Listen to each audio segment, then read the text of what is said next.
Hey guys, tonight we drift into the middle of the Pacific Ocean. No phone, no map, and definitely no backup plan. Just endless water stitched with stars above and heaving swells below. You're in a carved wooden canoe barely thicker than your thigh, with a few coconuts, a mate who snores loudly, and a vague idea that the next island is that way. You squint into the horizon.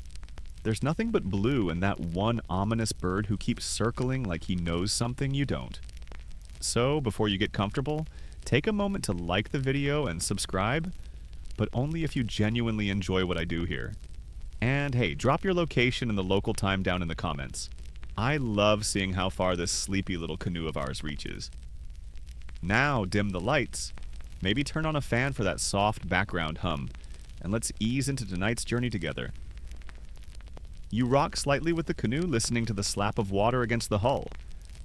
The sails creak gently, stretched taut by a stubborn breeze that smells faintly of salt and something fishy, like tuna having a heated argument. You glance at the man in front of you. He's tattooed from temple to toe, his eyes closed, his lips moving slowly. He's not asleep. He's navigating. See, you're not just out for a paddle.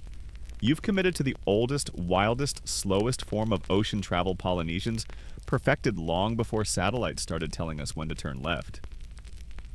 This isn't just history. It's a survival challenge where the ocean plays dungeon master and you don't even get a character sheet. Polynesian canoes weren't your average backyard paddle boats.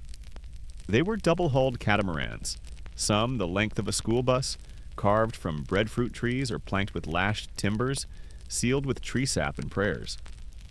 These vessels could hold dozens of people, pigs, chickens, and all the taro you could ever overcook. You sail from island to island, not by chance, but with purpose. Polynesians colonized nearly every speck of land scattered across the world's largest ocean, some 10 million square miles of it, stretching from Hawaii to Easter Island to New Zealand. And they did it without compasses, sextants, or GPS-induced bickering. The reality check? You probably wouldn't survive this trip.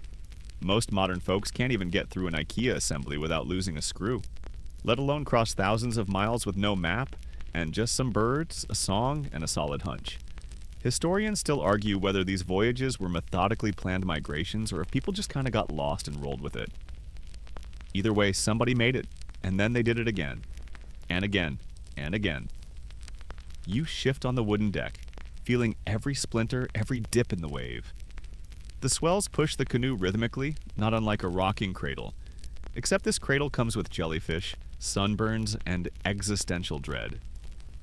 You imagine yourself centuries ago, watching as your home island shrinks behind you, trusting that what lies ahead is land. Not just more water and eventual dehydration. You rely on knowledge that's been memorized, recited, sung, and carved into your very bones. It's not written down. It lives in chants, in shared stories, in star maps drawn inside someone's head. There's no plan B, there's only forward. Fun fact, the Lapaita people, Polynesians, Austronesian-speaking ancestors, started this watery crawl around 1500 BCE, bouncing from island to island like amphibious breadcrumbs. They carried pigs, pottery, and obsidian tools. We don't know why exactly. Maybe they were bored. Maybe it was divine instruction. Or maybe they just wanted better beaches. Archaeologists still bicker about the exact motivations. But here's your quirky bit. Those ancient seafarers probably navigated first with driftwood. No, not using it. Following it. Floating debris and seaweed patterns told them which direction islands might lie. It's like deciding where to eat based on how good the trash smells. You listen to the navigator again. His chant has changed rhythm. He's marking something, a shift in the wind, a gut feeling. Or maybe he's realized you're drifting 2 degrees off course and are about to discover the least romantic part of the Pacific. You glance at the horizon. Still nothing but ocean. Still no Instagram signal. Time slows. It has to. There's nothing else here. Every sense becomes tuned to micro details. The breeze tickling your ear, The angle of light on the water, the flutter of a bird's wing. Polynesian wayfinders paid attention to everything. The sea wasn't empty, it was packed with clues. You try to stay awake because you're definitely expected to do something helpful if, say, a wave the size of your house shows up. But there's also something deeply, weirdly soothing about this endless ocean highway. The canoe creaks, a bird cries. Somewhere your feet have gone numb and your back's inventing new ways to ache. Still, you feel oddly safe. Not because there's a safety net, but because the system, this wayfinding, this floating ecosystem of knowledge, is old. It works. It's worked for thousands of years. This canoe is part boat, part story, part survival machine. And somewhere out there across the water is land. You'll smell it before you see it. You'll feel the sea shift, the birds change, the clouds pile differently. But that's for later. For now, you float. The stars are coming out. You start to count them as if that might help. It won't, but it's something to do. Besides, soon enough, you'll learn they're more than just pretty lights. They're highway signs, but for now, let the canoe rock you and listen to the navigator's chant. He knows where you're going. Maybe. You wake to a thump on the side of the canoe. A soft, wet slap that startles your heart rate back into something resembling usefulness. You sit up, rub your eyes, and blink at the vast gray-blue shimmer all around you. Still ocean. Still no island. But now, birds. At first it's just one. Dark, sharp-winged, slicing through the morning sky like it's late for something. Then two more. Then six. You squint and realize they're not circling you. They're commuting. The birds know where they're going, and if you're lucky, you'll figure out how to follow them without becoming a tragic footnote in a dusty ethnography. See, Polynesian navigators didn't just rely on stars and waves. They watched birds like they were feathered prophets. Species like the frigate bird or naughty tern never stray far from land, so spotting one in flight, especially at certain times of day, was a blinking neon sign reading, "Island this way." You try to mimic the navigator. He watches the birds without moving, not staring, but listening with his whole body. He notices their flight angle, their return time, how high they soar. Morning birds flying out low across the water, probably heading off for breakfast. Evening birds returning high and fast, probably beelining back to their cozy nests on dry land. Mainstream fact time. In many recorded voyages, expert navigators use the amaquah, spirit animals in bird form, as guides. These weren't just poetic metaphors. Birds were literal tools for wayfinding, as essential as oars or sailcloth. One trained navigator would even release his own tamed frigate bird, wait for it to circle, and then note the direction it darted toward land. Sort of like launching your own little eco-friendly drone, except it poops sometimes. The trick, of course, is knowing which bird is useful. Not all birds are land indicators. Some, like the albatross, can travel thousands of miles and couldn't care less about your thirst or sunburn. Trust an albatross, and you'll end up serenading sea turtles for eternity. You hear the navigator mutter something under his breath. It's a name, maybe, or a warning, or a reminder to himself not to snack on the emergency taro. Either way, you know he's reading the signs, not just from the sky, but from experience layered like reef stone. Historians still argue whether Polynesians learned to track birds deliberately or stumbled into it, after watching flocks disappear over the horizon too many times. Was it scientific deduction or divine coincidence? Did they chart these behaviors over generations, or just figure it out once and teach their kids never to question the birds again? You watch one particular naughty tern zip past your canoe, low and straight like an arrow. The navigator gives a single nod. You're supposed to notice that, apparently. It means you're getting close. But close in Pacific Ocean terms could still be, oh, another 80 miles. Great. Now here's a quirky tidbit. In some traditions, bird flight patterns were woven into chants. Yes, literal songs about when seabirds feed, where they fly, and how they act at certain moon phases. One verse might describe a bird's arc at sunset. Another might mimic its cry. Picture yourself at sea, exhausted, sun-baked, singing a song about seabirds to stay on course while desperately hoping the bird wasn't just out for exercise. You lie back again and let the clouds drift across your vision. The canoe rocks gently. The birds become dots, then blurs. Your mind wanders, slipping sideways into dream logic. Maybe you're the bird now. Maybe you're circling some tiny green island, yelling at your cousin to bring more fish. And then suddenly, something shifts. The navigator straightens. His face is unreadable, but he's focused. He motions just once and adjusts the sail. You follow the nod. The birds are changing pattern. Lower now, more urgent. There's a new smell in the air. Damp vegetation, a hint of smoke maybe. Maybe. You lean over the edge of the canoe, watching the waves ripple in hypnotic rhythm. There's something beautiful in how calm it all is. Like the ocean itself wants you to succeed, just not without testing you a little first. Kind of like an ancient grandma who gives you cookies but also quizzes you on every mistake you've ever made. Another bird swoops by, lets out a sharp call, and you swear it's laughing. You're not even mad. If you were a bird, you'd mock confused humans too. You begin to hum one of the songs you've heard the navigator murmur. It doesn't mean much to you yet, but you catch snippets about the curve of wings, the cry that returns, and the shadow on the swell. It's less a melody than a floating memory, a mnemonic that's helped people cross deadly stretches of sea for centuries. You wonder how many lives these birds have quietly saved, how many voyages were corrected at the last minute because someone trusted the wing pattern of a frigate bird over their own gut instinct. You wonder how many didn't, and how long it took for someone else to find the empty canoe, drifting silent and aimless, full of unanswered questions and half-eaten coconuts. Your own canoe rocks slightly as the wind picks up. The navigator ties something to the mast, a small carved figure of a bird. You didn't see it before. It's old, smooth from years of salt and handling.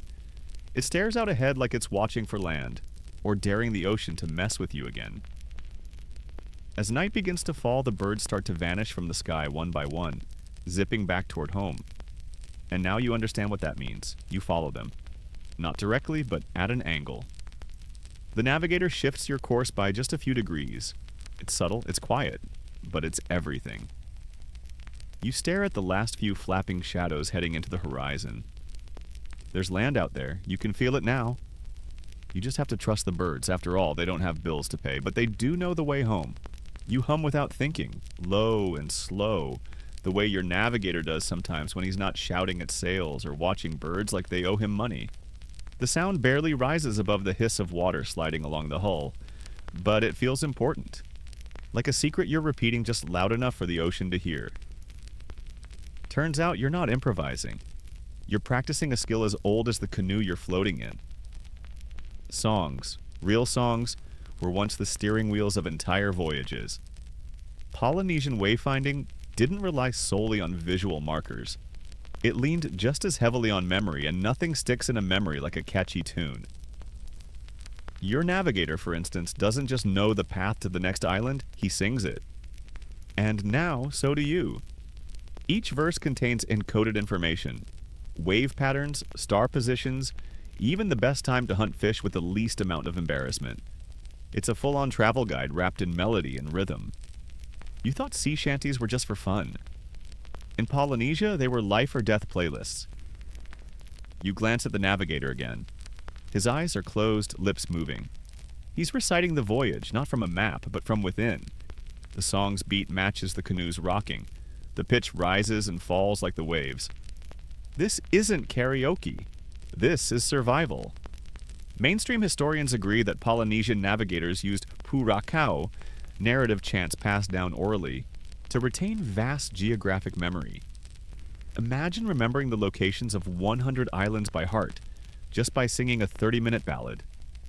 No Spotify needed, just repetition, rhythm, and a brain that probably runs circles around yours. But here's where it gets wonderfully strange. Some of these songs weren't just mnemonic. They were considered alive. The act of singing them activated the route, as if the ocean, like a moody algorithm, only responded when you hit the right vocal frequency. Sort of like unlocking a treasure chest by humming the exact tune your grandma told you while baking. You hum again, trying to mimic the navigator's chant. You butcher it. He raises an eyebrow but doesn't correct you. Maybe he's impressed you're trying, or maybe he's quietly planning to throw you overboard at the next reef. Historians still argue whether these chants were composed spontaneously by navigators or rigidly passed down unchanged. Some think each voyage added new verses like digital updates. Others insist the songs were ancient, sacred, and tampering with the lyrics meant inviting divine confusion, aka very wet, very lost afternoons. Either way, they were deeply personal. Some navigators even encoded rivalries or love stories into their chants, turning navigation into something poetic. Imagine guiding a canoe by reciting your ex's most annoying habits in verse. Past the reef where she threw my spear, southward flows regret and beer. Your quirky tidbit? There are reports of navigators who could replicate the sound of different wave types and embed those rhythms into chants, essentially beatboxing the ocean. A swell from the northeast might get a dum-dum-da in the chorus. A cross-current? Shift to a syncopated tap-tap swoosh. The canoe becomes a floating drum kit of memory cues. You start to hear it differently now. The creak of wood, the whistle of wind, the slap of water. All part of the background music, each sound anchoring you to the moment and to the route you hope is real. You wonder how many verses it takes to cross 500 miles of ocean. You wonder how many your navigator knows. Hundreds? Thousands? All without writing a single thing down. As night descends, stars begin to blink awake. The chant continues, barely above a whisper now, listing constellations like landmarks on a road trip. After the shark-toothed star comes the hook, then the turtle, then the spear.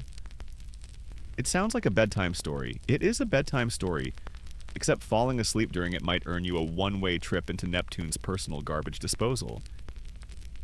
The navigator pauses mid-line listening. Not to the stars, not to you, but to the waves. You follow his gaze. The water's changed, slightly rougher, a deeper pitch in the crests. He nods and sings a new line, one that matches this new rhythm. The chant isn't just descriptive, it's reactive. It bends to the moment, anchoring your senses to what's happening around you. This isn't a song you sing at the ocean, it's a duet. You're harmonizing with a force that could flip you without apology. No pressure. You start to hum again. This time, it's not a total train wreck. You're mimicking the crest timing, the way the canoe rises and falls. You're not navigating, not really, but you're riding the same current of memory. And that counts for something. It's weirdly comforting, singing into the night like this. You're cold, you're hungry.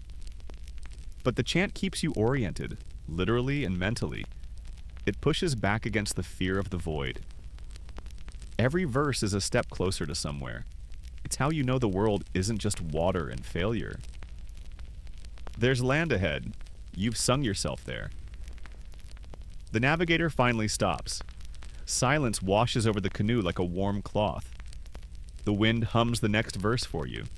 You close your eyes and let the chant echo in your head. Somewhere in the darkness, another navigator on another canoe might be singing the same song right now, using the same stars, trusting the same melody to steer his people home. Maybe you'll cross paths. Maybe you won't. But your voices rhyme. The stars shimmer above you like a broken mosaic, silver shards scattered across a velvet sky.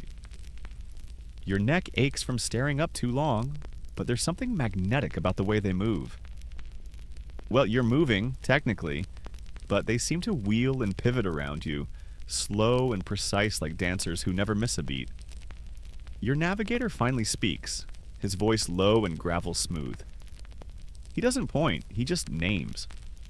One by one, he recites stars like they're family. Not the bright, flashy ones everyone knows, but the subtle ones. The background singers, the old reliables. You follow his gaze to a cluster hanging just above the horizon. The navigator calls them Te Kiva in his tongue, a guiding group that always rises when it's time to change course. Not the flashiest celestial celebrities, but in this part of the ocean, invaluable. Mainstream historians confirm this. Polynesian navigators were among the most sophisticated celestial travelers in human history. Long before telescopes or sextants, they memorized hundreds of stars and their seasonal movements. They knew when each star rose and set, which island chains they pointed to, and even the way starlight bent at certain angles depending on latitude. You've probably used GPS to find a taco place 3 blocks away. Polynesians used a mental star map to find specks of land across thousands of miles of moving water. Makes your smartphone feel a bit underachieving, doesn't it? But here's the thing. Those stars weren't seen the way you see them. For you, they're beautiful lights in the sky. For your navigator, they're coordinates, anchors, stories. Each one is part of a family, a lineage, a sequence of direction. Miss one and you're not just off course, you're floating into oblivion. You squint up at a group your navigator seems particularly focused on. They form a narrow wedge pointing downward like a cosmic arrow. That's Ikaika, he murmurs, barely loud enough to hear. It means strength, he says, and in some traditions, it guards the approach to high islands. You immediately like that star. Seems dependable. Probably the type who shows up on time and brings snacks. The navigator reaches for a small bundle wrapped in tapa cloth. Inside is a tightly woven mat with patterned ridges. You recognize it now. A star compass. Except it isn't really a thing. Not like a map you unroll or an app you tap. It's a tool for the mind, how each wedge of the mat corresponds to a rising or setting point on the horizon. The entire ocean is carved up into mental zones, based on where stars appear and disappear. You don't memorize it by reading, it's internalized through years of training. You live it until the stars become reflex. Historians still argue whether this system, called the sidereal compass, was completely standardized across all Polynesian cultures, or if each island group developed its own version. Some researchers claim the compass was universally shared, while others think it evolved like dialects, familiar enough to recognize, different enough to confuse the wrong sailor at the wrong time. You tilt your head, trying to track a star from east to west. It looks slower than you'd expect. The Earth spins, the stars drift, but the navigator makes it look like they glide. He adjusts the canoe again, ever so slightly. Not enough to notice unless you're watching closely, which you are now, because you're starting to realize how easy it is to drift off course if you blink at the wrong time. Here's your quirky tidbit. In some oral traditions, navigators would teach the star paths using body parts. They'd stretch out their arms, point with fingers, use knuckles and elbows to demonstrate angular distance between stars. Imagine navigating the Pacific using your cousin's left shoulder as a compass rose. Sail until the shark star hits my wrist bone, then turn toward Grandma's hip. The canoe rocks gently beneath you as you try to mimic the system. You squint, stretch your arm, and aim your pinky at a star near the horizon. The angle isn't quite right. The navigator stifles a grin. You're learning, but you're not graduating anytime soon. You begin to see how everything ties together. The birds that led you here, the chants that carry the past, and now the stars that write the sky's own map. It's a whole system, dense and graceful, designed by people who had nothing but the world around them and an urgent need not to die at sea. The stars shift again, a subtle realignment. The navigator's expression changes, almost imperceptibly. He hums a short phrase. You recognize it. It's the verse that follows to Kiva. A new leg of the journey begins. He adjusts the sail with practiced hands, changing the canoe's angle just a hair, but that hair spans miles. Now let's talk about the sleeping part, because yes, navigators did sleep, but they did it in intervals like napping sharks. There were always backups, apprentice navigators who memorized the same star paths and could take over if needed. It wasn't a solo job, it was a relay. A choir of memory passed down with obsessive precision. You feel your own eyelids dip, heavy with starlight and sea breeze. You wonder how they did it. Those ancient travelers humming into the void, reading a sky that never repeats itself quite the same way. You imagine a young navigator centuries ago staring up in fear and wonder, whispering the names of constellations like prayers. And maybe, just maybe, you whisper them too now. Not out of superstition, but because it's all you have to hold on to. You wake to a sound that doesn't quite belong. Not wind, not waves, but a rhythmic splash, distant and steady, like someone slapping the ocean with paddles the size of dinner plates. You blink into the pre-dawn haze, rubbing your eyes with fingers still crusted in salt. There, just past the horizon's edge, you spot a smudge. Dark, moving, purposeful. The navigator is already alert. He squints toward the shape. Doesn't speak, just grins. You know now that means something important is happening. You also know better than to ask right away. He'll tell you when he feels like it. Eventually he murmurs, "Dolphins." Ha, not whales, not sharks. Dolphins. But he says it with the same reverence someone might reserve for guardian angels or backstage passes to a sold-out concert. You learn something new. Polynesian navigators paid close attention to the movements of sea creatures, especially dolphins. These weren't just curious animals, they were clues, messengers, sometimes even escorts. Mainstream historical accounts confirm that Polynesian voyagers observed marine life patterns to assist in open ocean navigation. Dolphins, in particular, tend to swim along predictable currents. Some even seem to follow routes between islands, perhaps hunting or migrating, but always in ways that navigators could interpret. Your navigator watches them now, eyes narrowed. They swim west, he says. That means land. Soon. The idea that dolphins can hint at land nearby might sound like something off a fantasy Netflix pitch deck, but it's got precedent. Dolphins often feed where currents meet land masses, especially where underwater shelves rise and bring nutrients close to the surface. Where there's a buffet, dolphins gather, and where dolphins gather, Polynesians took notes. The dolphins breach in unison, then disappear.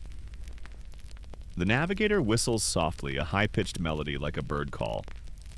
You don't know if he expects a response. Maybe it's a greeting, maybe it's a superstition, but either way, you're starting to believe it works. Here's your quirky tidbit. Some navigators swore that certain dolphin pods were ancestral spirits, guiding canoes through the unknown. The idea wasn't metaphorical, it was taken quite literally. A pod that appears on a clouded day? That's Grandpa Lonnie, back from the afterlife, still nagging you to hold the tiller straight.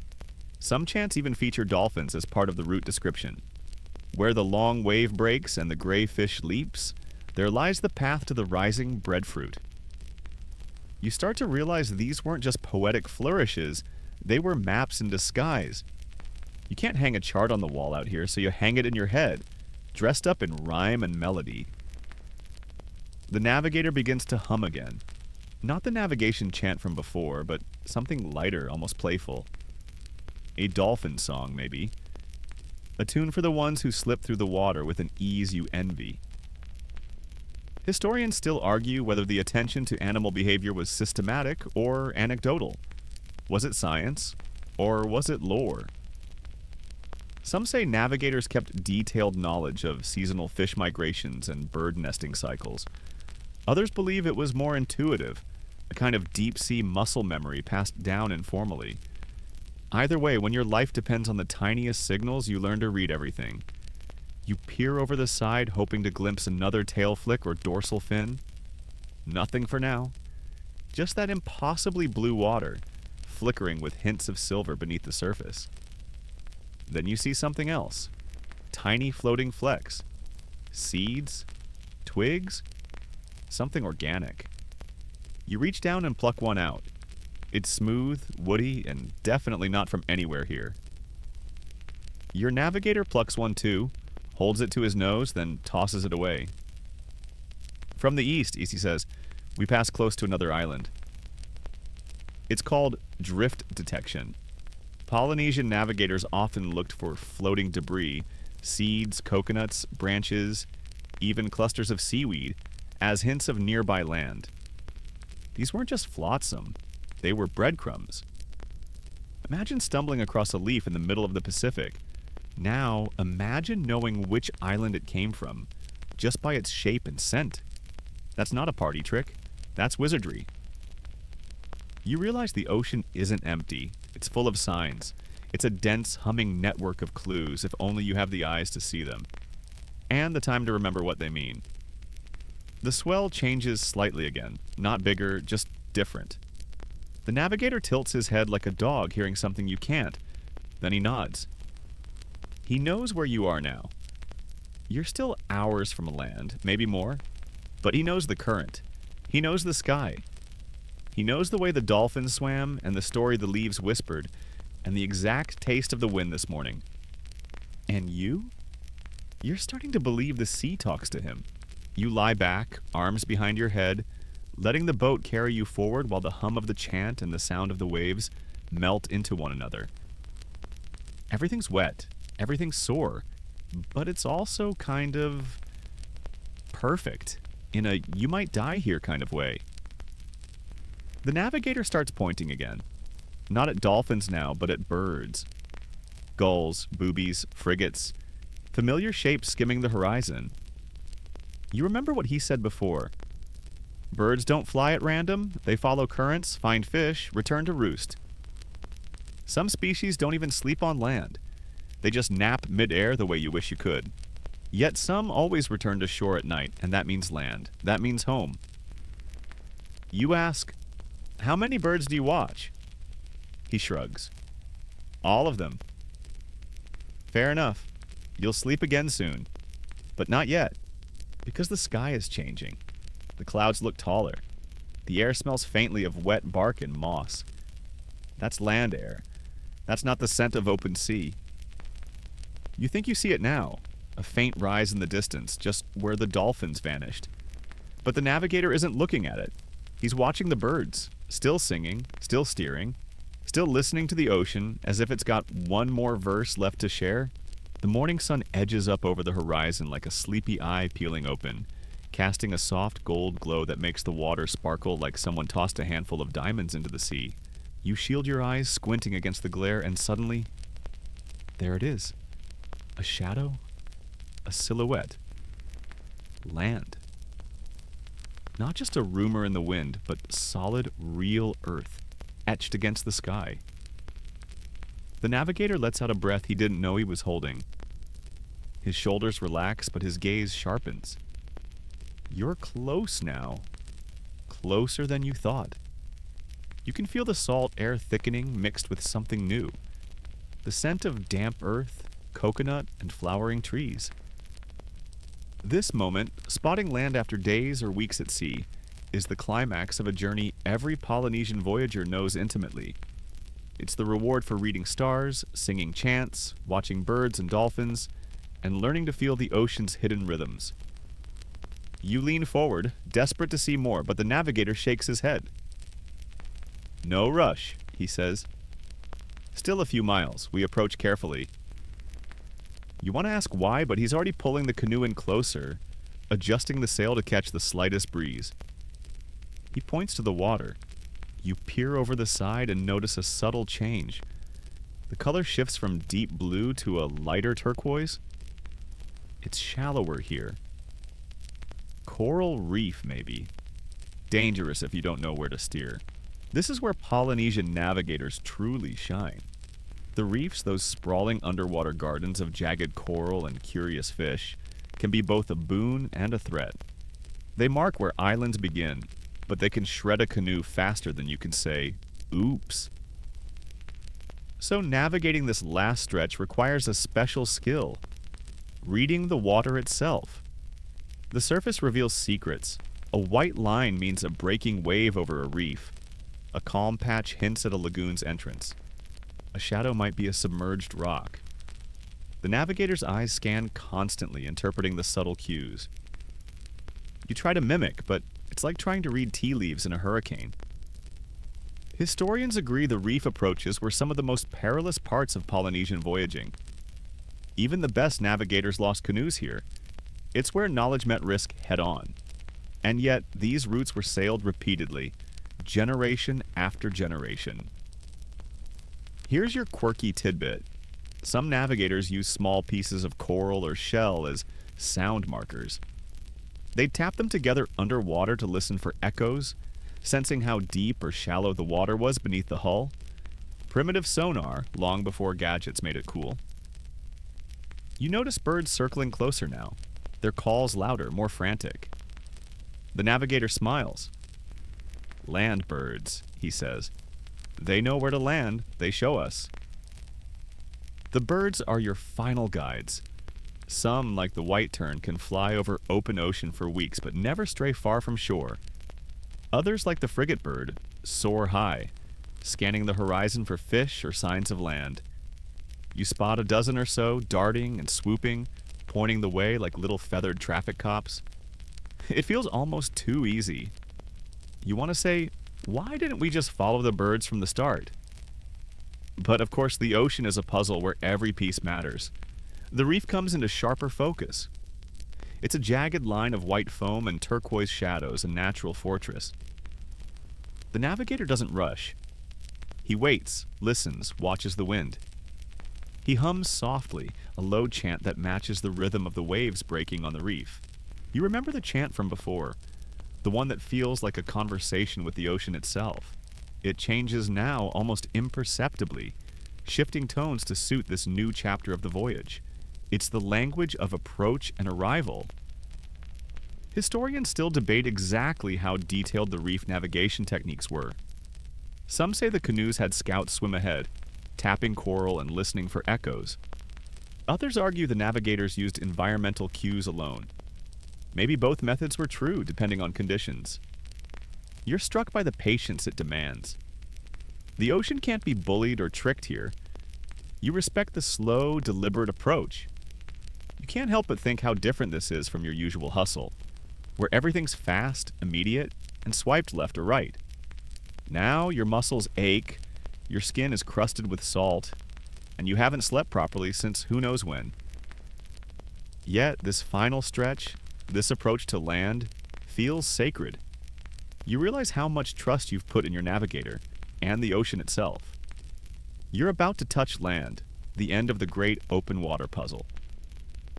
But before that, there's one last lesson. The navigator points again, this time at a large bird perched on a distant branch. It's a kakoo, a native bird said to sing only near safe landing spots.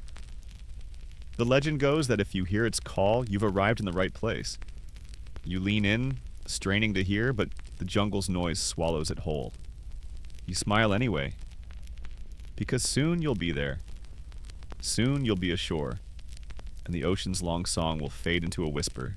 You step off the canoe onto the warm sand with a quiet thud, the grains slipping between your toes like tiny whispers of the ocean's story.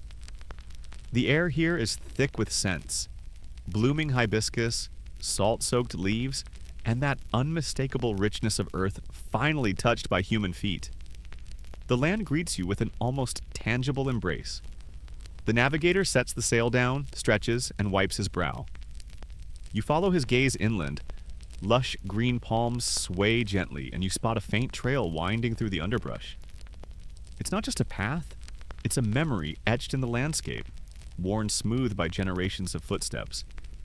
You realize that your journey, while physically ending, is only the start of a new chapter, one steeped in tradition, knowledge, and connection to the land. Mainstream historians note that Polynesian voyagers didn't just navigate the seas, they colonized islands, transforming isolated specks of land into thriving communities. Their success was not only in finding land, but in understanding how to live with it, adapting agricultural techniques, building homes that could withstand tropical storms, and creating social systems that balanced resources and responsibilities. But there's a quirky twist.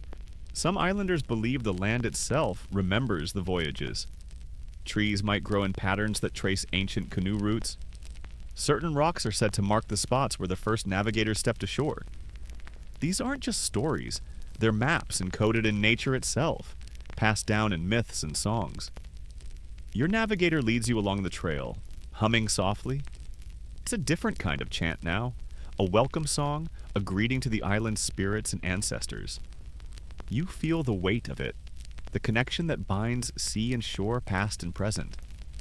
Historians still argue whether these chants were purely spiritual or served practical purposes, such as marking boundaries, recording genealogies, or encoding navigation knowledge. Whatever the case, their power to tie people to place is undeniable. You pause to pick up a smooth shell lying half buried in the sand. It feels like a token of the journey, something to carry with you, a reminder that every step ashore is a continuation of the voyage. The navigator points to a cluster of breadfruit trees nearby, their branches heavy with fruit. Breadfruit was a vital staple, a reliable food source that sustained island populations through lean times. You remember hearing that Polynesians had sophisticated agricultural knowledge, selecting and cultivating plants that could thrive in diverse island environments. There's a playful debate among scholars about how much of this agriculture was intentional and how much was accidental. Did they bring seeds as part of a planned colonization? Or did some plants hitch rides and take root without much human help? Either way, the results were remarkable. Self-sustaining island cultures that thrived in isolation. You watch as a small lizard darts across a leaf, and for a moment, you think about the countless species introduced by voyagers, plants, animals, even insects, that reshaped island ecosystems. It's an unintended legacy, with both blessings and challenges. Your navigator kneels by a cluster of stones, arranging them carefully. It's a small altar, perhaps a way to honor the ocean that carried you, the land that received you, and the ancestors who made this journey possible. You feel a profound sense of continuity, how each voyage, each landing, each story is a thread in a vast tapestry. The sun climbs higher, warming your back and drying the salt on your skin. You realize how little you understood before about this connection between sea, sky, and land. It's a triad of life, of memory, of survival. You lean back against a palm and close your eyes, letting the sounds of the island wash over you. The distant call of a bird, the rustle of leaves, the gentle whisper of the ocean beyond the reef. And you think, maybe this is what home means. Not just a place, but a story carried on the wind, sung by the stars and etched into the waves. The island feels alive beneath your feet, the sand still warm from the sun, the leaves rustling with a secret energy that hums just beyond hearing. You follow your navigator along the trail, weaving between palms and towering banyan trees whose roots twist like ancient serpents into the earth.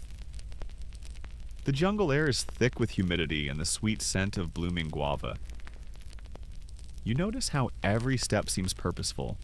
This isn't a random stroll, it's a deliberate exploration of a new world, a land that's both strange and familiar, waiting to be understood.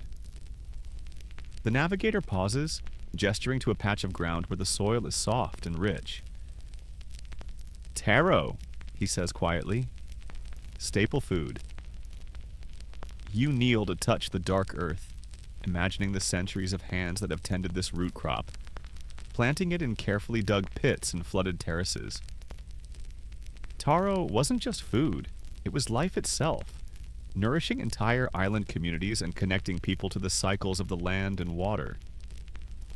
You think back to the early days of the voyage, the stars, the chants, the dolphins. Now, here you witness the other side of the Polynesian story, settlement and survival. It's not just about finding land, but making it home. Historians have long debated exactly how Polynesians transformed these islands. Some argue that they arrived with a full toolkit of agricultural knowledge, while others believe much was learned through trial and error after arrival. Either way, the islands were altered forever, sometimes for better, sometimes for worse. Here's a quirky bit. Polynesians brought chickens on their voyages, not just for food, but possibly for companionship or ritual purposes. You can still find descendants of these ancient birds on remote islands, living wild and free, squawking reminders of those early days at sea. You watch a chicken scratch at the undergrowth nearby, feathers glinting in the dappled sunlight. It seems oddly out of place, a small piece of a human story embedded in this wild landscape. The navigator moves toward a small clearing where the remains of an ancient stone structure peek through vines. It looks like the skeleton of a long-forgotten temple or meeting place, an ahu perhaps. Ahu were central to many Polynesian societies, serving as ceremonial platforms, markers of sacred space, or memorials to ancestors. Standing here, you can almost feel the presence of those who once gathered, sang, and celebrated beneath the open sky. You listen as the navigator softly hums again, a chant not of navigation, but of remembrance.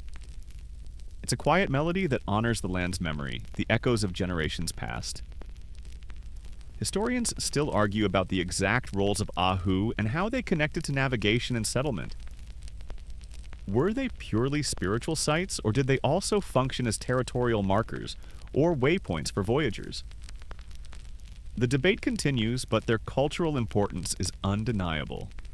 You wander among the stones, careful not to disturb them, feeling humbled by the weight of history beneath your fingertips. The forest around you buzzes with life, chirping insects, fluttering birds, and the distant roar of waves against the reef. The ocean's song is never far, a constant reminder of the journey that brought you here. You glance at your navigator, who is watching the canopy with a serene smile. He points to a bird perched high above, a tiny puyo, an owl native to these islands. Local lore holds that the puyo is a guardian spirit, watching over travelers and the living alike. You feel a calm wash over you, a sense of protection and belonging that seems to flow from this land, these trees, these creatures. As the sun shifts, casting long shadows through the foliage, you sit down on a moss-covered rock and breathe deeply. This place is more than just an endpoint. It's a beginning, a living chapter in a story that stretches back across oceans and time. And in that moment, you know that the sea's mysteries and the land's secrets are intertwined, held together by song, by memory, and by the steady beat of human heartbeats walking between them. The day stretches lazily into afternoon as you settle deeper into the rhythm of island life. The ocean's steady murmur never far from your ears. You wander along the shore, watching the surf curl and crash in slow-motion curls of white foam, feeling the grit of volcanic sand underfoot. The heat settles into your skin like a familiar blanket, and the salty breeze carries stories you almost can't catch but want to chase. Your navigator gestures to a small pile of driftwood, roughly stacked, not quite a fire pit but close. "Cooking place," he says, then grins. Though some islands use earth ovens. Called imu. You imagine ancient feasts, smoke curling into the sky, the aroma of roasted breadfruit, taro, and fish mingling with the ocean air. Food wasn't just survival, it was celebration, culture, community. Polynesian earth ovens, or imu, are marvels of simple engineering. Heated stones buried under layers of leaves and earth, cooking food slowly for hours. This technique allowed islanders to prepare large meals without modern tools, turning tough roots into tender, flavorful sustenance. There's a quirky side to this cooking method. Some islands added coconut husks to the fire to produce a sweet, smoky flavor, kind of like the Pacific's version of barbecue sauce. You might not get a Michelin star, but it sure beats burnt toast. You watch as your navigator picks up a chunk of charcoal and sketches a symbol in the sand. A bird in flight. It's a reminder, he says, of how important birds were for both navigation and sustenance. Some birds were food, others guides, and some spiritual guardians. Historians still debate the extent to which Polynesian voyagers altered island ecosystems by introducing new species, especially birds and plants. Was it careful stewardship or accidental invasion? The truth likely lies somewhere in between, a balance of human intention and nature's resilience. You wander toward the water again, dipping your fingers into a tide pool teeming with tiny crabs and shimmering fish. You marvel at this miniature world, tucked away in the reef's embrace. Life here is vibrant and persistent, a testament to survival in a place that once seemed so remote. Nearby, a cluster of shells catches your eye, smooth, spiral-shaped and glinting in the sunlight. You pick one up, feeling the cool, hard surface. Shells like these weren't just decoration. They were currency, tools, and sacred objects. Polynesians crafted jewelry, instruments, and even weapons from shells, weaving their natural environment into daily life.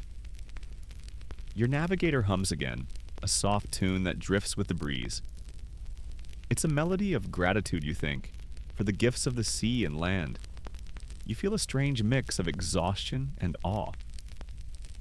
Days ago, you were adrift on endless waves. Now you're standing on solid ground, surrounded by life and history caught between ocean and earth. You glance up and notice the sky beginning to shift. Clouds gathering with the promise of rain, the scent of dampness thickening the air. The navigator looks toward the horizon, then back to you. "Storm coming," he says simply. You brace yourself.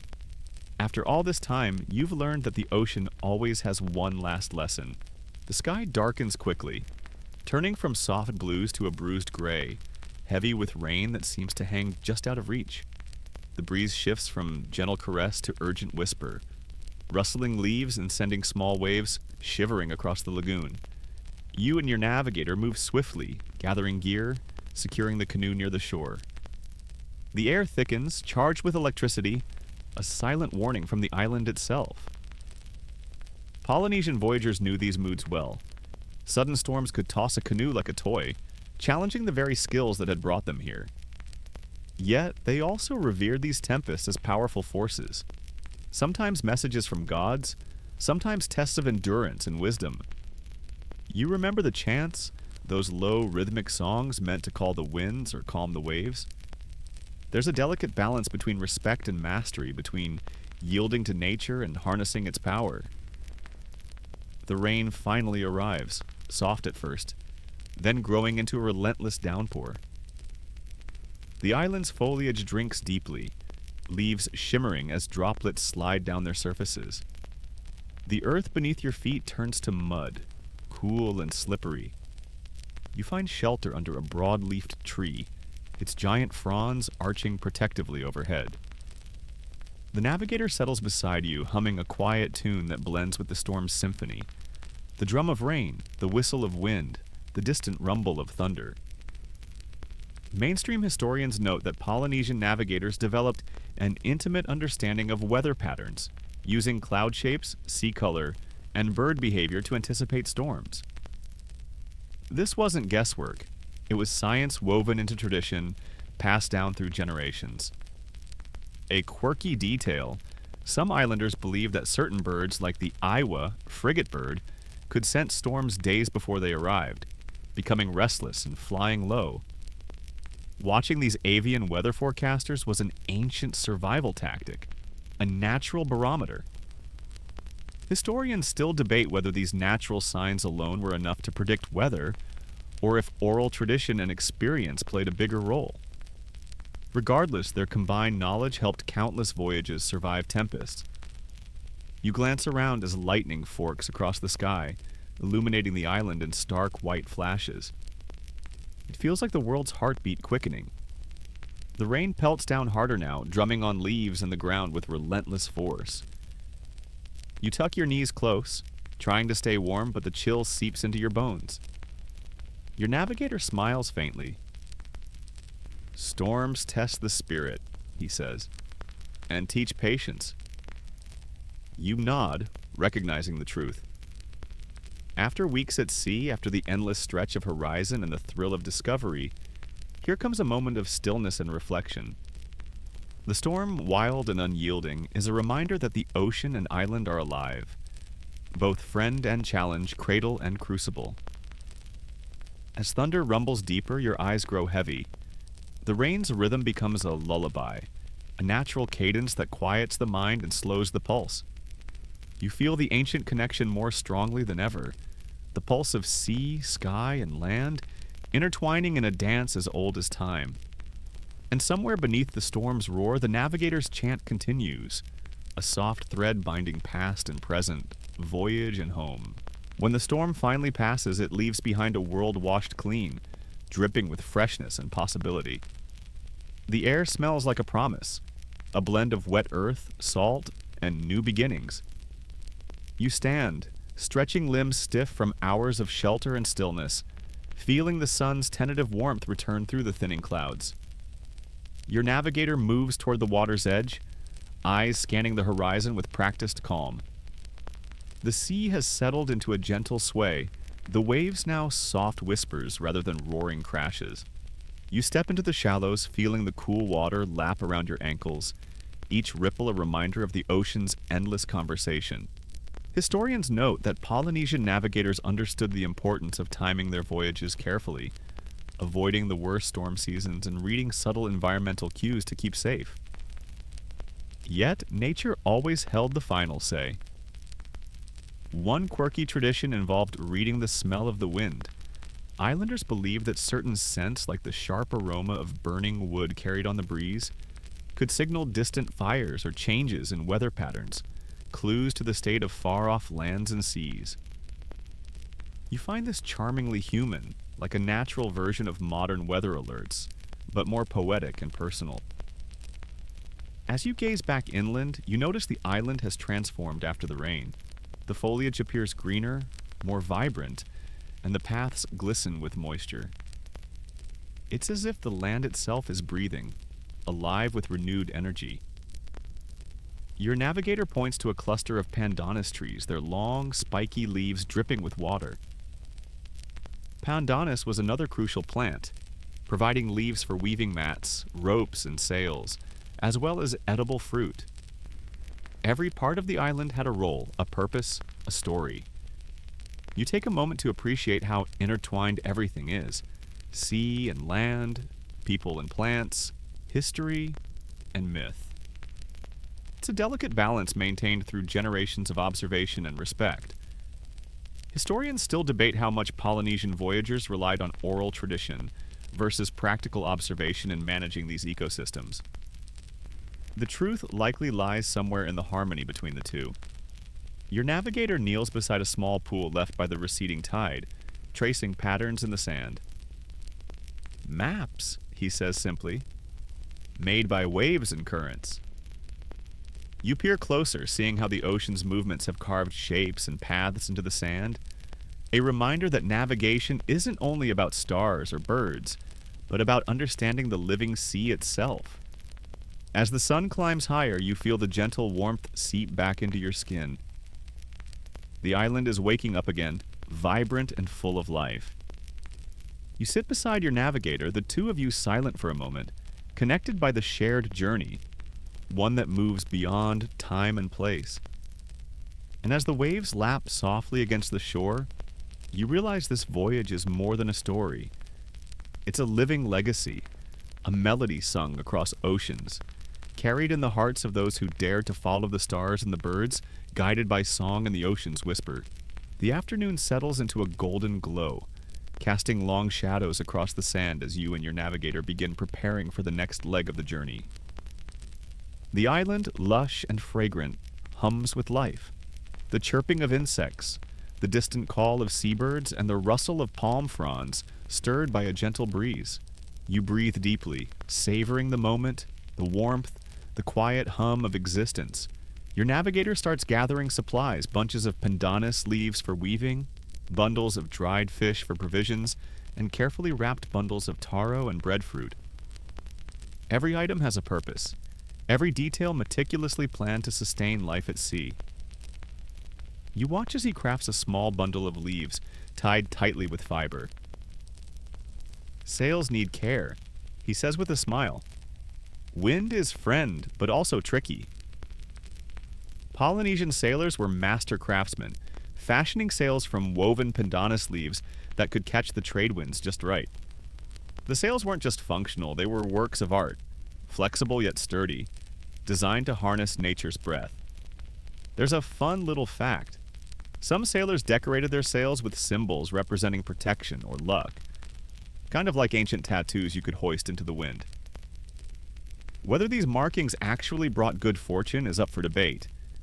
Historians still argue about the role of symbolism versus superstition in Polynesian seafaring. As the sun dips lower, painting the sky in hues of coral and lavender, you feel the pull of the ocean once more. It's as if the sea itself is beckoning, reminding you of the vast expanse still to cross. Your navigator hums a familiar chant, one you recognize now, a song of departure and hope, filled with the promise of new horizons and safe returns. You help him secure the canoe, double-checking ropes and sail bindings. Preparation isn't just about physical readiness, it's a ritual, a mental tuning to the ocean's rhythms. Polynesian navigation was as much about mindset as technique, calm focus, respect for the elements, and an almost spiritual connection to the environment. There's a quirky detail you recall. Some sailors carried small carved figures or talismans, believed to house protective spirits. These objects were not mere superstition, but embodied the intertwined nature of belief and survival. You sit back, watching the horizon darken as twilight deepens. The first stars begin to twinkle, silent guides that have led countless voyagers through the night. Your navigator points up, tracing the familiar patterns: Orion's belt, the Southern Cross, the ever-watchful Pleiades. These constellations aren't just points of light. They're chapters in a cosmic map, stories woven into the night sky.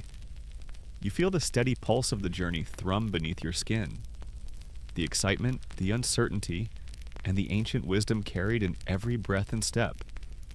And as the evening cools around you, you settle in, ready to once again answer the ocean's call. Night falls fully now, wrapping the island in a velvety darkness punctuated only by the flicker of stars overhead. The air is cooler, scented with salt and damp earth, alive with the chorus of nocturnal creatures, the chirp of crickets, the rustle of geckos darting through leaves, and the distant, mournful call of a night bird. You sit quietly by the water, the gentle lap of waves mingling with the soft hum of your navigator's chant, threading a calm through the night. This is the realm where Polynesian navigators truly shine. Under the vast canopy of stars, they read the sky like a living map, tracking the movement of constellations and the subtle glow of ocean swells. It's a skill passed down orally, honed through experience and deep observation. You recall that mainstream historians credit the Polynesians with some of the most sophisticated navigation techniques before the age of instruments, using stars, ocean currents, wind patterns, and even the flight paths of birds. Here's a quirky fact. Certain stars were known as guide stars, and were used only when a canoe was traveling in their direction. These stars rose and set at specific points on the horizon, helping to keep a steady course, almost like ancient GPS satellites. Yet historians still debate the exact methods Polynesians used to teach this knowledge. Was it through formal schooling and special navigation schools, or was it passed informally through stories, songs, and hands-on experience?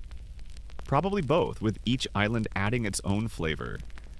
You look out to the horizon, where the Black Sea meets the sky, imagining the thousands of miles crossed by these voyagers in open canoes, exposed to the elements but guided by a rich tapestry of knowledge. Your navigator hums a low tune, weaving memories of the ocean, the birds, the stars, and the waves into a song that seems to reach back through time. The melody is hypnotic, almost like the ocean's own heartbeat, steady and unyielding. You think about the seabirds, how they weren't just companions but living compasses. Certain birds fly out to sea each morning to feed and return to land at dusk. Following their flight patterns allowed navigators to find islands hidden beyond the horizon.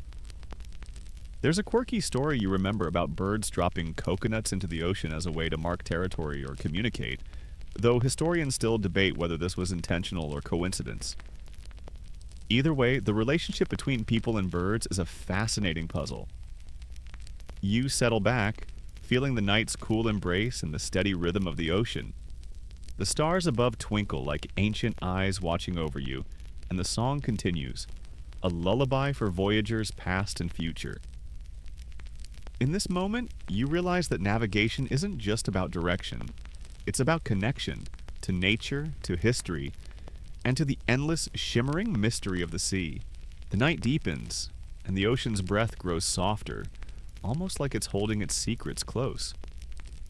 You sit beside your navigator, the canoe gently rocking with the waves as a cool breeze brushes against your skin, carrying the faint scent of salt and wet wood. The sky above stretches endlessly, a quilt of stars wrapped in a darkness so complete, it feels like you could reach out and touch the universe itself. Your navigator points toward the sky, whispering names of constellations that seem to glow with an ancient light. These aren't just pretty patterns. They are stories, guides, and a celestial map that have led voyagers across thousands of miles of open water. You remember the chant, a soft, rhythmic song that blends the stars, sea, and wind into a living story. This song isn't just melody, it's a mnemonic device, a tool to remember complex routes and environmental signs. Polynesian navigators use these songs to train their minds, imprinting navigation knowledge in rhythms and verses. Mainstream historians recognize Polynesian navigation as one of the most advanced pre-instrument techniques, blending astronomy, oceanography, and ecology. This knowledge was so sophisticated that modern sailors struggled to match it until recent times. Here's a quirky detail. Some navigators would close their eyes to see the ocean's waves and swells more clearly, feeling the canoe's subtle movements to sense direction and nearby landforms. It's like their bodies became compasses, tuned to the ocean's pulse. Historians still debate how early Polynesians developed these skills. Was it a gradual accumulation of knowledge? Or did a few master navigators pass down secret wisdom through tight oral traditions? The mystery remains part of the allure. You look out over the water, imagining those first brave souls setting out, propelled by nothing but stars, birds, and song. It's both humbling and inspiring. Your navigator's voice softens, the chant fading into the night, replaced by the gentle sound of waves and the occasional call of a distant seabird. You close your eyes, letting the ocean's lullaby wash over you. Somewhere in the distance, the outline of the next island emerges from the darkness. A promise on the horizon, a new chapter waiting to be written. You feel the quiet thrill of anticipation mingled with the comfort of ancient rhythms. The journey is far from over, but for now, you are exactly where you need to be. Between sea and sky, past and future, dream and wakefulness. Dawn breaks gently, spreading pale pinks and soft oranges across the horizon as the island you've been following slowly reveals itself in the early light. The ocean around you shimmers like scattered jewels, calm and inviting after the night's dark embrace. You breathe in the cool morning air, filled with the subtle scents of salt and tropical blooms, and feel a profound sense of arrival, not just at a new land, but at a deeper understanding. Your navigator smiles quietly, his eyes reflecting the rising sun. Home, he says, but you sense it's more than just a place. It's a moment, a connection to everything you've experienced, learned, and carried within you. The island is lush and alive, dense forests, rocky cliffs, and sandy shores beckoning. You notice the delicate patterns carved by wind and water on the beach, the scattered shells telling stories of tides and time. It's a place both ancient and ever-changing, shaped by nature and human hands alike. Polynesian voyagers were among the greatest explorers in human history, traversing vast stretches of the Pacific long before Europeans set sail. Their journeys were feats of courage, skill, and an intimate relationship with the environment that still inspires awe. A quirky tidbit: some islands kept star compasses, mental maps where navigators memorized the rising and setting points of stars to maintain their course. These celestial maps were fluid, shifting with seasons, requiring constant attention and knowledge. Historians still debate exactly how widespread these techniques were, and whether all Polynesian cultures used the same methods or adapted them uniquely to their environment. The nuances make their achievements all the more fascinating. As you step onto the soft sand, you feel the warmth soak into your feet, grounding you after days at sea. The island hums with life, a chorus of birds, rustling leaves, and distant waves. You look back out to the horizon, where your journey began, and forward to this new land filled with promise and mystery. The ocean's whispers linger in your mind. The songs of birds, the stories of stars, and the steady pulse of waves guiding you home. You close your eyes, letting the gentle breeze carry away any lingering fatigue. The journey has changed you, opened your senses, and deepened your respect for the world's vast, interconnected rhythms. And now, as you stand at the edge of discovery and rest, you carry with you the legacy of the Polynesian navigators, those brilliant, brave souls who taught the world how to read the sea and sky as one. Now the pace slows and the world softens around you. The sun's warm glow dims gently, colors fading into dusky shades that whisper of rest and renewal. You breathe out the day's excitement, letting it drift away like a leaf on a calm stream. The ocean's rhythm pulses quietly in the distance, steady and unhurried, a gentle reminder that time flows as naturally as the tides. You feel a calm settle in your chest, a comforting warmth that spreads like a soft blanket across your shoulders. All the stories and songs, the stars and waves, seem to lull you deeper into a peaceful space where worries dissolve and dreams gather softly on the horizon. Tonight, you carry the quiet strength of those who crossed vast oceans guided only by nature's cues, by birds, stars, wind, and song. Their legacy is a gentle hum beneath the night sky, a melody that echoes in the heart and soothes the mind. Let yourself float here a while longer, suspended between wakefulness and sleep, where history becomes a soft whisper and the ocean's lullaby rocks you gently into rest. Good night, traveler.